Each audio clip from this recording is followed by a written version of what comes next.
এক লোক একটি লাল রঙের ফোন বুথে ঢুকলো। সে খেয়ালই করেনি যে দরজাটা ধীরে ধীরে নিজে থেকেই বন্ধ হয়ে যাচ্ছে। হঠাৎ সে বুঝতে পারলো ফোনটা পুরোপুরি নষ্ট এবং একদমই কাজ করছে না। লোকটি ফোনটা রেখে বাইরে বের হওয়ার চেষ্টা করলো, কিন্তু দরজাটা কিছুতেই খুলল না। শুরুর দিকে তার মনে হলো হয়তো কেউ মজা করছে, কিন্তু সে যত জড়ি লাগালো দরজাটা 1 ইঞ্চিও নড়ল না। ধীরে ধীরে লোকটি ভয় পেতে শুরু করলো। কিছুক্ষণের মধ্যেই সেখানে মানুষের ভিড় জমে গেল। সবাই ভাবলো হয়তো লোকটা কোনো আর্ট পারফরমেন্স করছে। ঠিক তখনই এক শক্ত সমর্থ লোক সামনে এগিয়ে এলো। যখন সে জানলো লোকটা সত্যি সত্যিই ভিতরে আটকে আছে, তখন আত্মবিশ্বাসের সঙ্গে দরজাটা টেনে খোলার চেষ্টা করলো। সে এত জোরে টান দিল যে দরজার হাতলটাই ভেঙে গেল, তবুও দরজাটা একটুও খুলল না। এরপর সেই লোক কাঁচ ভাঙার জন্য নিজের শরীর দিয়ে ধাক্কা দিতে লাগলো, কিন্তু বারবার চেষ্টা করেও কাঁচ ভাঙতে পারল না। তখন সেখানে এক মেকানিক এসে পৌঁছালো। সে দেখে অবাক হলো যে বুথটিতে কোনো স্ক্রুই নেই। সে স্ক্রু ড্রাইভার দিয়ে দরজা খোলার চেষ্টা করলো, কিন্তু তাতেও কোনো লাভ হলো না। রিপেয়ারম্যান পুরোপুরি হতাশ হয়ে গেল। কিছুক্ষণ ভেবে সে ভাঙা হাতলটা আবার লাগিয়ে দিল।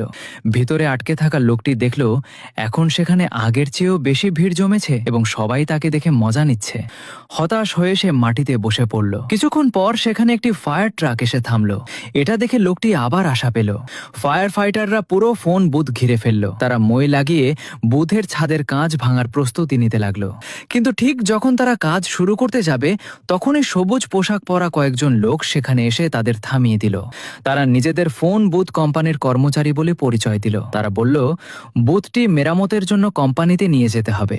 লোকটি পুরোপুরি বিভ্রান্ত হয়ে গেল। সে তাদের থামানোর চেষ্টা করলো, কিন্তু কোনো লাভ হলো না। তারা তাকে নিয়েই চলে গেল। রাস্তার মধ্যে লোকটি দেখলো আরেকজন মানুষও ঠিক একইভাবে একটি ফোন বুথে আটকে আছে। তখন তার মনে হলো এটা হয়তো কোনো বড় ষড়যন্ত্রের অংশ।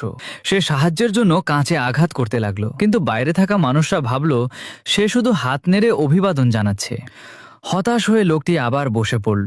গাড়িটি শহর ছেড়ে দূরের পাহাড়ি এলাকার দিকে এগোতে লাগলো। রাস্তার শেষে একটি অন্ধকার সুড়ঙ্গ দেখা গেল। তারপর গাড়িটি সেই সুড়ঙ্গের ভেতরে ঢুকে গেল। ভেতরে লোকটি দেখলো সেখানে আরো অনেক ফোন বুথ তৈরি করা হচ্ছে। তারপর তাকে একটি বিশাল বুথ বেশে নিয়ে যাওয়া হলো। গাড়ি থামতেই ওপর থেকে একটি ট্রেন নেমে এলো। সাকশন কাপের সাহায্যে পুরো বুথটিকে তুলে কনভেয়ার বেল্টের ওপর রাখা হলো। কনভেয়ার বেল্ট যত সামনে এগোতে লাগলো, লোকটি আতঙ্কের সঙ্গে দেখলো তার মতো আরো অসংখ্য মানুষ সেখানে আটকে আছে, কিন্তু তাদের কেউই মৃত্যুর আগে কখনো সেই বুথ থেকে বের হতে পারেনি। আর ঠিক সেই মুহূর্তে শহরের মাঝখানে আবারও একটি নতুন লাল ফোন বুথ দেখা গেল।